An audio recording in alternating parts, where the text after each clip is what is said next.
Täna on käpikud käes ja algab algaja enduromehe nipinurk. Marju Märjamaalt küsib, leidsin oma välja seest sellise asja.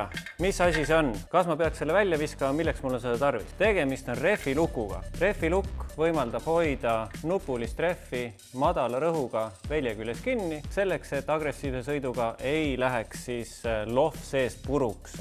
Rehvilukud on erineva mõõduga, igale velje laiusele on siis erineva mõõduga. Siin on meil esirehvilukk ja see oli siis meil tagavelj. Nõndaks, siin sees on lohve. Lohvid on erineva mõõduga. Täispumbatud lohvid peaks siis vastama konkreetse rehvi mõõdule. Kokkupakituna on lohvid üsna erineva suurusega.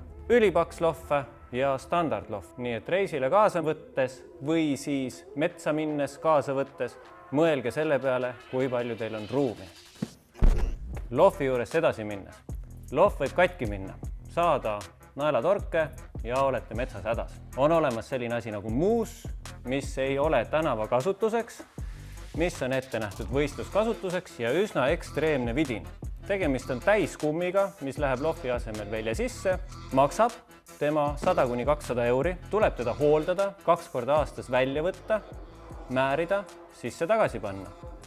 Kui seda ei tee, siis deformeerub ta selliseks omapäraseks, võtab velje kuju ja lõpuks läheb igatepidi puruks. Siis ei ole temast enam mingit kasu. Tänavalegaalne ei ole ta sellepärast, siin ei saa rehvi rõhku kuidagi moodi reguleerida. Igale rehvile, igale mõõdule on oma mõõduga muus. Ei ole nii, et 19 tolli muus ja panen suvalise 19 tolli sellist. Väga räpane töö. Ja enamasti töökodades maksab muusiga rehvi vahetus vähemalt topelt. Nägemist!